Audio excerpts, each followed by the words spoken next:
오늘 설교 제목은 그리스도는 우리의 화평입니다. 그러니까 이제 우리의 관계가 어떠하냐? 그러니까 저와 우리 성도님들의 관계, 그리고 이 자리에 계신 모든 분들이 우리가 이제 어떤 관계가 되었느냐?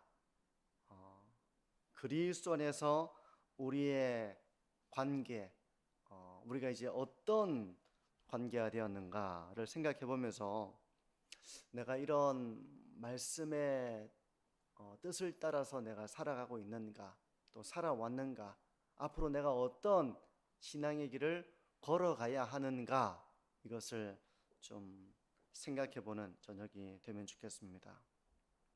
오늘 본문은 세 개의 단락으로 나누어지는데요. 첫 번째 단락에서 말하고자 하는 바는 에베소에 있는 에베소 교회죠. 에베소 교회에 있는 원래 이제 에베소 지역에 있는 유대인들과 이방인들의 관계에 대해서 말씀합니다. 만약 이제 우리 만촌동 이곳에 뭐 필리핀에서 온 외국인 노동자들이 있다. 그러면 우리의 관계가 좋을 것 같습니까? 좀 경계하고 좀 이렇게 어색하고 그럴 것 같습니까? 뭐 또 중국인들이 만약에 이곳에 들어와서 함께 지낸다고 한번 가정을 해보죠. 관계가 어떨 것 같습니까? 이 유대인들과 이방인들의 관계는 그렇게 좋은 관계가 아니었습니다. 11절에서 12절을 보시면요, 이렇게 말씀합니다. 그러므로 생각하라. 너희는 그때 육체로는 이방인이요 손으로 육체에 행한 할례를 받은 무리라 칭하는 자들로부터 할례를 받지 않은 무리라 칭함을 받는 자들이라. 그때 너희는 그리스도 밖에 있었고 이스라엘 나라 밖의 사람이라. 약속의 언약들에 대하여는 외인이요 세상에서 소망이 없고 하나님도 없는 자이더니, 이렇게 말씀하면서 이방인들에 대해서 말하고 있죠. 그러니까 지금은 에베소 교회 안에 있지만 이전에 그들이 구원받기 이전에는 이방인들이었습니다. 유대인들이 볼 때는 유대인들은 할례를 행하는 민족이었잖아요. 근데 이들은 할례도 행하지 않고 그리스도 밖에 있었고 이스라엘 민족도 아니었고 이런 사람들이었다는 것입니다. 유대인들이 볼 때 이들은 말 그대로 자기의 민족이 아닌 이방인이었고 이스라엘과 무관한 그런 사람들이었다는 것이죠. 그러니 유대인들이 이방인에 대해서 친밀함을 느끼기보다는 뭔가 가까이 하기가 좀 부담스러운 그런 존재였던 것입니다. 마치 외국인 노동자들이 피부색이 다르고 민족이 다르고 언어가 다르고 문화가 다르고 그런 가운데서 차별을 받는 경우가 있잖아요. 우리나라도 그래 있고 우리나라에 들어온 외국인들도 차별을 받습니다. 유대인들은 이방인들에 대해 일종의 그런 인식을 가지고 있었다는 것이죠. 그리고 이런 유대인들을 바라보는 이방인들의 시각도 다르지 않았을 것입니다. 자기가 뭔데 우리를 향해서 그렇게 이방인이라고 그러고 할례를 받지 않았다고 그러고 부정하다고 그러고 이런 인식을 가지고 있는 유대인들을 곱게 바라보지 못했을 것입니다. 이제 이런 말씀을 지금 우리의 상황 속에서 묵상을 해본다면 오늘날 사람들도 이제 다른 사람들을 만날 때 사람들이 어떤 생각을 가지고 사람들을 대하는 것 같습니까? 사람은 빈부귀천에 관계없이 모두가 동등하다 이런 생각을 가지고 다른 사람을 대하는 것 같습니까? 아니면 빈곤하든 부유하든 귀하든 천하든 이런 어떤 나름대로의 기준을 가지고 다른 사람들을 대하는 방식이 있다고 생각이 드십니까? 물론 모든 사람을 인격적으로 대하는 사람도 있을 것입니다. 하지만 그렇지 않은 사람도 있어요. 어떤 사람의 직업이나 뭐 그 사람의 배움의 정도나 그 사람이 소유하고 있는 정도나 이런 것을 따져서 그 사람에 대해서 판단하는 것입니다. 그래서 이제 이런 어른들의 모습을 보고 자란 아이들조차도 또래 아이들을 차별하는 일들이 일어나고 있다고 하더라고요. 그래서 또래 아이들도 어느 아파트에 사는지를 보고 그 아이를 판단한답니다. 저는 그 기사를 보고 놀랐습니다. 그 어른들의 축소판이잖아요. 어른들이 다른 사람을 볼 때 그 사람의 뭐 여러 가지 그 사람의 외적인 요소를 보고 그 사람을 판단하는 것처럼 이 아이들도 부모에게 배운 그대로 어느 아파트에 사는지 뭐 이런 거 가지고 그 아이를 판단한다는 것입니다. 그러니까 이런 오늘날 세대를 보게 되면 배우지 못한 것이 죄가 되는 세상입니다. 가지지 못한 것도 죄고요. 능력이 부족한 것도 죄가 됩니다. 그래서 차별을 당하고 차별을 하는 것이죠. 혹시 우리 성도님들은 그런 차별을 받아보신 적이 있습니까? 이 사람 보고 차별하는 것 같다 이렇게 느껴보신 적이 있으십니까? 아마 있으실 거예요. 근데 유대인과 이방인의 관계가 그러했다는 것입니다. 유대인들은 이방인들을 여러 가지 이유에서 멀리했습니다.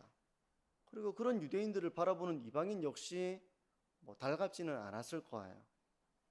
이제 이런 다른 두 집단의 사람들이 에베소 교회 가운데서 함께 공동체를 이루게 된 겁니다. 마냥 쉽지는 않았을 거예요. 우리나라도 과거에는 불과 100년 전만 하더라도 신분 사회였잖아. 양반이 있는가 하면 천민이 있습니다. 뭐 옛날 말로 쌍놈이라고 말을 하기도 하죠. 자기 집엔 노비입니다. 근데 같이 교회를 다녀요. 그 가운데서 우리가 정말 하나다 이걸 고백하기까지는 시간이 많이 걸렸을 것입니다. 그래서 어떤 교회는 지금도 보면은 뭐 남녀가 다른 공간에서 서로 마주보지 못하도록 예배를 드리기도 하고, 어떤 교회는 여기는 노비가 올 수 없다 이렇게 해서 양반들만 모여서 예배를 드리기도 하고, 우리나라도 이제 그런 시절이 있었거든요. 불과 100년 정도밖에 안 됐죠. 그러니 이 에베소 교회에도 유대인들과 이 이방인들의 관계가 그리스도 안에서 한 신앙을 가지게 되었음에도 불구하고 우리나라 과거에 양반과 노비가 함께 신앙생활을 하면서 나중에는 교회 안에서는 막 노비가 직분을 얻기도 하고 이런 일들이 갈등이 되기도 하고 했던 것처럼 아마 에베소 교회도 그런 문제가 있었던 것으로 보입니다. 그런데 이게 이제 첫 번째 단락, 과거의 유대인들과 이방인들의 관계에 대해서 말하자면, 이 두 번째 단락은 이런 유대인들과 이방인들 사이에 그리스도 안에 그들에게 주어진 그리스도께서 가져오신 평화에 대한 것입니다. 화평에 대한 거예요. 13절과 15절을 보십시오. 이제는 전에 멀리 있던 너희가 그리스도 예수 안에서 그리스도의 피로 가까워졌느니라. 그는 우리의 화평이신지라 둘로 하나를 만드사 원수된 것 곧 중간에 막힌 담을 자기 육체로 허시고 법조문으로 된 계명의 율법을 폐하셨으니 이는 이 둘로 자기 안에서 한 새 사람을 지어 화평하게 하시고 해서 화평이라는 말이 이제 반복이 되고 있습니다. 에베소 교회 안에서 유대인들과 이방인들은 이제 그리스도의 피로 가까워졌다는 것입니다. 이제 이런 내용을 이제 거듭해서 말하는데요. 가까워졌고 그들을 가로막고 있던 담이 허물어졌다고 말씀을 하고 있어요. 그들을 가로막고 있던 담은 뭐였습니까? 뭐 민족이기도 하고요. 할례이기도 하고요. 이제 이런 것들이 유대인들과 이방인들을 가로막고 있는 담이었습니다. 서로 보지 못하고 다가가지 못하고 서로를 막고 있는 그런 담이 그리스도 안에서 허물어졌다는 것입니다. 이전에는 다른 민족이고 서로를 신뢰할 수 없는 그런 경계심과 적개심을 가지고 있는 사이였다면, 이제는 그리스도 안에서 그 모든 담이 허물어지게 되었다는 거예요. 비록 민족도 다르고 성별도 다르고 나이도 다르고 살아온 배경도 다르고 직업도 다르고 배움의 정도도 다르고 신분도 다르고, 이때도 신분 사회였죠. 하지만 그리스도 안에서 이들은 새 사람이 되었다는 것입니다. 새로운 피조물이 되었다는 거예요. 하나님의 백성이 되었고 한 영적인 가족이 되었다는 말씀입니다. 이것이 바로 에베소 교회 안에 있는 유대인들과 이방인들의 영적인 현실이라는 것입니다. 그러므로 이제 그리스도 안에서 모든 차별은 사라집니다. 하나의 백성이 된 거예요. 하나의 백성. 이전에는 유대인이고 유대인이 아닌 다른 민족이었지만 이제는 그리스도 안에서 그들이 가까워져 모든 벽이 허물어져 하나의 민족, 하나의 백성이 된 겁니다. 마치 부부가 결혼을 해서 아이들을 낳으면 이 자식들이 한 가족이 되는 것처럼, 이제 그리스도 안에서 유대인들과 이방인들이 새로운 백성이 되었다는 것입니다. 새로운 피조물이 되었고 새로운 사람이 되었다는 거예요. 이것은 구원받은 하나님의 백성을 이제 이런 다양한 표현을 통해서 말하고 있는 거예요. 이제 에베소 교회 가운데서 이 유대인들과 이방인들이 이렇게 그리스도 안에서 하나의 백성이 된 것처럼 이것을 우리 가운데로 이제 적용해 보자면 우리 역시 이제 그러하다는 것이죠. 교회에는 다양한 사람들이 있습니다. 나이도 다양하고 성별도 그리고 뭐 직업도 다르고 사는 배경도 동일하지 않을 거예요. 하지만 그리스도 안에서 우리는 하나의 백성이 되었다는 것입니다. 우리가 모든 차이와 다름에도 불구하고 우리는 모두 새로운 피조물이 되었다는 것입니다. 하나님의 가족이 되었다는 것입니다. 이것이 바로 그리스도께서 가져오신 화평이라는 것. 이제 우리는 이렇게 서로를 바라보고 있는가를 한번 돌아보십시오. 우리가 서로를 바라볼 때 우리가 그리스도 안에서 이런 하나님의 백성이 되었는가, 하나의 백성이 되었는가, 한 영적인 가족이 되었는가, 이것을 한번 돌아보십시오. 아니면 여전히 교회 안에서도 분리를 추구하고 있는 모습은 없는지, 저 사람은 내가 보니까 매력이 있어, 가까이 하고, 저 사람은 좀 나랑 안 맞아, 거리를 두고, 이런 일들이 일어나서는 안 돼. 가정에서 이런 일이 일어나서는 안 되지만 물론 가정에서도 이런 일들이 일어날 수 있겠죠. 화목하지 못한 가정이라면 이런 일이 일어날 수 있겠죠. 근데 원리적으로 이런 일이 가정에서 일어난다면 그것은 정말 안타까운 일일 겁니다. 가정에서는 원리적으로는 이런 일이 일어나서는 안 돼요. 근데 인간이 죄인이고 이기적이고 가정에서도 자기중심적이고 그러하기 때문에 이런 다툼이 일어나기도 하지만 원리적으로 가정 안에서는 다 동일한 것입니다. 마찬가지로 교회 역시 우리가 이렇게 분리를 추구하는 길을 걸어간다면 그것은 신앙적인 모습이 아니라는 것입니다. 만약에 분리를 추구한다면 이 사람은 좋은데 이 사람은 싫어, 이 사람은 가까이 하는데 저 사람은 가까이 오고 싶지 않아, 만약 이렇게 분리를 추구해 나간다면 그것은 세상적인 관점으로 사람을 아직 바라보고 있는 것입니다. 하나님의 말씀으로 우리의 지성까지도 변화가 되어져서 하나님의 관점으로 그 영혼을 바라보는 것이 아니라 세상적인 관점으로, 세상 사람들이 다른 사람을 바라보는 그 관점으로 교회 안에서 다른 사람을 바라보는 그런 일이 될 것입니다. 그렇게 돼서는 안 된다는 것이죠. 그러면서 이제 세 번째 단락에서 바울이 말하는 것은 교회가 무엇인가, 여기에 대해서 말씀을 합니다. 그리스도 안에서 가져온 평화로 인해서 에베소 교회 안에서 이제 유대인들과 이방인들의 사이의 벽은 허물어졌습니다. 그러므로 교회는 유대인이든 이방인이든 하는 그런 차이와 차별이 사라지고 모두가 하나님 안에서 가족이 되는 것이 바로 교회라고 말씀을 하는 것입니다. 19절에 이렇게 말씀을 해요. 그러므로 이제부터 너희는 외인도 아니요 나그네도 아니요 오직 성도들과 동일한 시민이요 하나님의 권속이라. 권속이라는 것은 가족이라는 표현입니다. 가족. 이 말씀은 우리에게도 동일하게 적용이 됩니다. 예수님을 믿고 세례를 받은 사람들은 모두 성도입니다.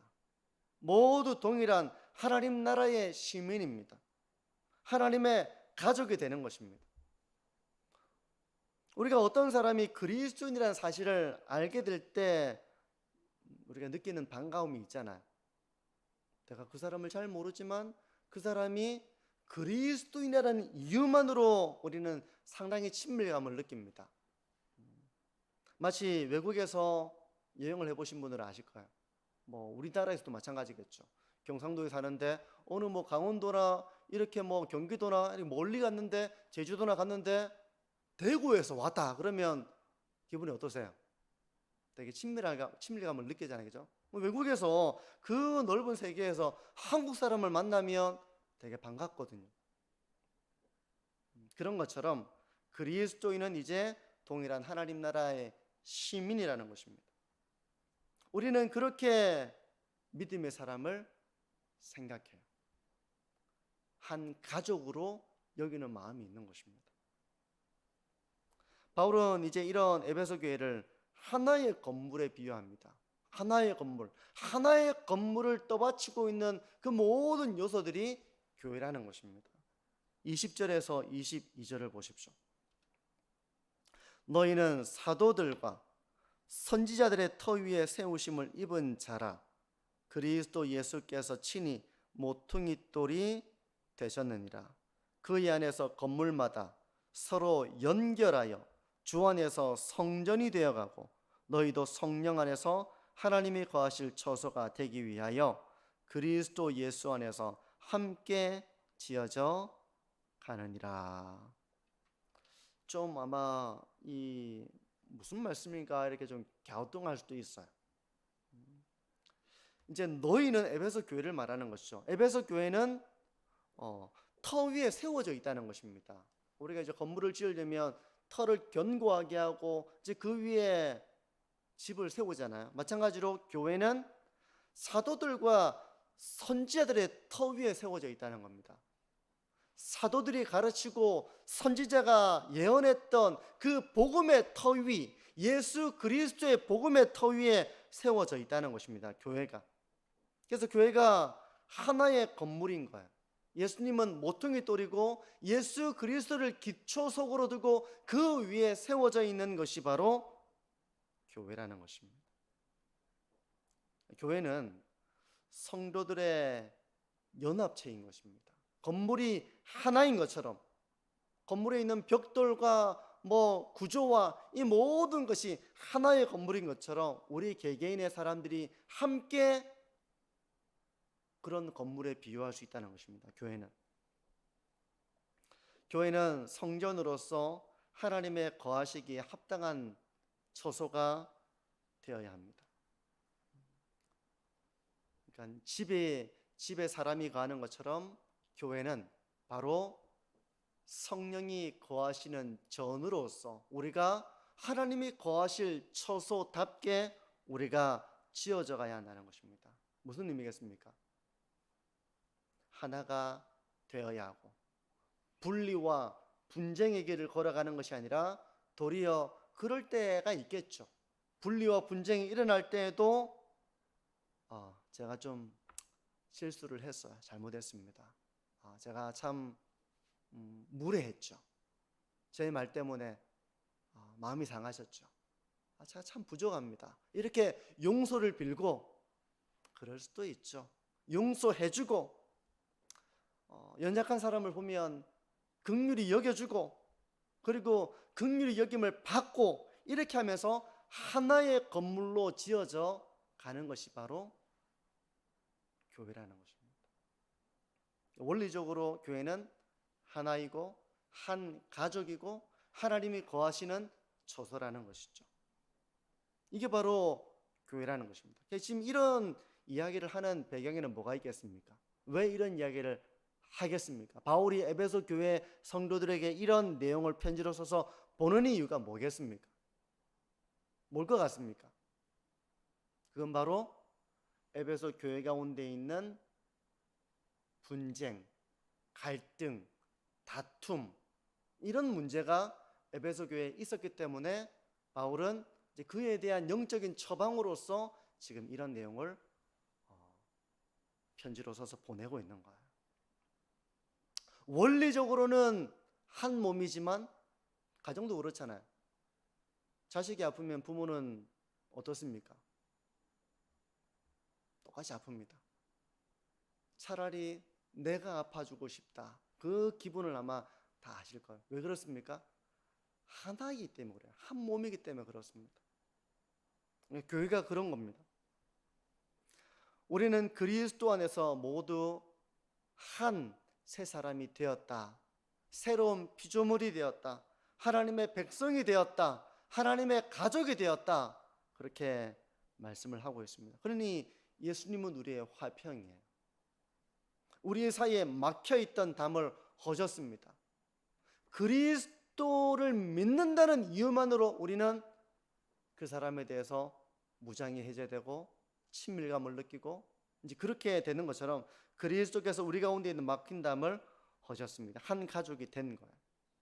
우리는 그리스도 안에서 하나의 성전으로 지어져 가는 것입니다. 하나님이 거하시기에 합당한 그런 성전으로 지어져 가고 있는 것입니다. 그 과정 속에 있는 거예요. 그러므로 교회 가운데는 우리가 어떻게 이런 한 백성으로서 한 가족으로서 하나님이 거하실 처소와 같은 이런 하나의 성전으로서 어떻게 지어져 가야 되겠습니까? 교회 가운데서는 세상적인 관점으로 사람을 바라보고 그 사람을 대하고 그 사람을 차별하고 그런 일이 일어나서는 안 된다는 것이죠. 부모가 자식에게 항상 하는 얘기가 뭡니까? 너희들 싸우지 좀 마라. 이렇게 얘기하잖아요. 싸우지 좀 마라. 가족이기 때문에 그런 거예요. 우리가 이런 분열의 길을 걸어가서는 안 된다는 것입니다. 우리는 한 가족이고 한 성전이고 이미 성령 안에서 하나가 되었기 때문에 우리는 이제 하나됨을 이루어 나가는 하나의 건물로서 지어져 나가는 그런 공동체가 되어야 한다는 것을 말하는 것입니다. 바울이 이런 얘기를 하는 배경 속에는 에베소 교회가 가지고 있었던 분쟁과 다툼의 문제, 특히 이제 그 가운데에는 유대인들과 이방인들의 어떤 갈등 이런 것들을 염두에 두고 있는 바울의 영적인 처방이에요. 하지만 우리는 신앙생활을 하면서도 우리가 모든 진리를 다 알고 있고 이 진리 가운데 순종의 길을 걸어가지 못할 때가 있습니다. 그래서 우리는 이 세상 속에서 하나님의 뜻을 분별하지 못할 때가 있습니다. 그래서 이 세대의 영향을 받습니다. 그래서 오늘날 교회 가운데서 차별이 일어날 때가 있어요. 차별이. 누가 이제 그런 얘기를 하던데 부자 교회에는 가난한 성도가 못 간다. 그런 진단을 내리더라고. 부자 교회에는 가난하고 힘들고 소외된 사람이 못 간다는 겁니다. 그런 일들이 일어나기도 하는 것이 바로 오늘날 교회 모습이 되고 있다는 것입니다. 그런 사람이 가면 소외를 겪기도 하는 것이죠. 그러니까 소외를 겪으면서 안 그래도 위축되어 있고 안 그래도 내가 참 삶이 어려운데 환대하고 안아주고 포용해주고 아무런 차별 없이 나를 대해주는 이런 곳이 되지 못하니까 교회 와도 적응하기 힘들고 때로는 교회 안에서조차도 차별을 당하고 그런 일들이 에베소 교회만 있는 것이 아니라 오늘날 이 땅에 지상에 있는 교회 가운데도 이런 일이 없지 않은 것이죠. 그렇다면 우리 교회는 어떤가를 봐야 되겠죠. 우리 교회는 어떤가? 뭐 부자 교회에서는 그런 일이 일어난다고 하는데 우리 교회는 뭐 부자 교회는 아니잖아요. 어떻습니까? 우리 교회는 어떤 사람이 오더라도 그 사람을 하나의 인격체로서 어떤 세상적인 기준으로 그 사람을 판단한다거나 하지 않고 그냥 모든 사람들에게 동일하게 하나님 안에 한 가족이라는 그런 마음을 가지고 서로를 대하고 있는가, 이런 우리가 진리 가운데서 바른 가치를 가지고 서로를 대하며 그렇게 하나의 공동체로서 세워져 가고 있는가를 한번 점검해 보는 것입니다. 그런 것이 되어야 한다는 것입니다. 왜 교회 가운데서 이런 차별이 일어나고 왜 다툼이 일어나고 왜 이렇게 화평을 이루지 못하고 하는가? 왜 에베소 교회는 그러했는가? 그들이 한 가족이라는 걸 그들이 몰랐던 것이죠. 하나님이 거하시는 성전으로서 함께 지어져 가고 있는 그런 건물이라는 걸 그들이 깨우치지 못했기 때문에 바울은 이런 처방을 가지고 너희가 이런 영적인 진실을 분명히 깨닫고 그렇게 공동체를 세워나가야 된다라고 말하고 있는 것입니다. 우리가 이제 이런 세상적인 영향을 받아서 교회 가운데서도 동일하게 세상적인 관점으로 서로를 대하는 이런 일들이 일어나는가 하면 또 마귀는 교회가 하나 되지 못하게 합니다. 여러분, 사람과 사람 사이에도 서로를 이간하는 사람이 있어요. 틈을 보고 그 사람을 이간시키고 그 사람을 험담하고 서로의 관계가 멀어지게 만들고 그래서 양쪽에서 나를 필요로 하게 느끼도록 만들도록, 이 사람들이 서로 가까우면 내가 소외될 수 있으니까 이 사람들을 멀리 찢어놓고 내가 이 사람들에게 필요한 사람이 되자, 이렇게 하는 사람들이 있잖아요. 물론 교회 가운데서는 그런 사람이 있어서는 안 되겠지만 세상에는 그런 사람들이 있어요. 근데 마귀가 그렇게 한다는 것입니다. 성경을 한 장 넘겨서 에베소서 4장을 보십시오. 4장 26절과 27절은 이렇게 말씀을 하는데요. 분을 내어도 죄를 짓지 말며 해가 지도록 분을 품지 말고 마귀에게 틈을 주지 말라. 마귀는 항상 틈을 노립니다. 틈을 노리고 조금이라도 관계의 틈이 벌어지면 그 틈을 파고드는 것이죠. 그 틈을 파고들어서 서로 미워하게 만듭니다. 서로 오해하게 만듭니다. 서로 증오하게 만듭니다. 때문에 성경이 말씀하는 것은요, 때로 우리가 분이 날 때가 있습니다. 화가 날 때가 있는 것이죠. 분을 낼 수 있지만 그것이 죄가 되게 해서는 안 된다는 거예요. 오랫동안 분을 품고 있으면 그게 이제 틈이 되어서 그 사람을 용서하지 않고 그 사람을 미워하고 그 사람을 이제는 완전 관계를 끊어버리는 이런 일이 될 수 있기 때문에 분노에 사로잡힌 사람을 마귀는 엄청 잘 이용합니다. 그 사람의 틈을 타고 들어가지고 그 관계를 박살내는 겁니다. 그러니까 가정에서도 가족들이 만약 이런 영적인 부분을 알지 못하고 이 분을 품고 있으면 어떻게 되겠습니까? 마귀가 가만두겠습니까? 그 분을 가지고 틈을 타고 들어가서 관계를 박살을 내는 것이죠. 교회 가운데서도 그 일을 합니다. 그러니까 우리가 함께 지내다 보면 관계가 항상 좋기만은 못할 거예요. 그럴 때 틈이 벌어질 수 있죠. 화가 날 수도 있고요, 실망할 수도 있고요. 그럴 때는 그걸 오랫동안 지속하며 그 틈이 더 벌어지도록 하면 마귀는 그 속으로 들어와서 완전히 관계를 박살내고 마는 것입니다. 그러므로 우리는 이러한 마귀에게 틈을 주지 않도록 우리가 조심해야 되는 것이죠. 우리가 서로 분리를 추구하고 서로 다투고 이런 모습을 하나님이 보실 때 어떤 마음이시겠습니까? 우리 성도님들이 자녀들이 서로 다투고 있는 모습을 보실 때 서로 말도 잘 안 하고 서로 막 눈을 흘기고 서로 친밀감이 없고 이런 모습을 보면 부모로서 엄청 염려가 되죠. 아유, 큰일 났다. 큰일 났네 정말. 이렇게 여기는 것처럼 우리가 그런 분리를 추구해 나가고 다툼이 있고 우리가 서로 미워하고 심지어 서로 말도 하지 않고 그런 모습을 보실 때 하나님은 근심이 되는 것이죠. 이제 말씀을 정리합니다. 성도 여러분, 오늘 이 본문은 교회에 대한 것입니다. 교회가 무엇이냐? 교회는 어떠해야 되느냐? 여기에 대한 하나님의 말씀이에요. 교회 가운데는 서로 다른 것들이 많을 것입니다. 민족이 다른 문제도 있었는가 하면 우리 가운데는 오늘날 세상적인 관점에서 보자면 우리는 다른 요소가 많죠. 성별도 다르고 나이도 다르고 살아온 가치관도 다르고 뭐 다른 것이 되게 많을 거예요. 환경도 다릅니다. 하지만 교회는 다양한 사람들이 모여 있지만 한 성령 안에서 하나님이 거하실 처소로서 지어져 가고 있는 그런 성령 충만한 공동체가 사랑과 은혜의 공동체가 되어야 한다는 거예요.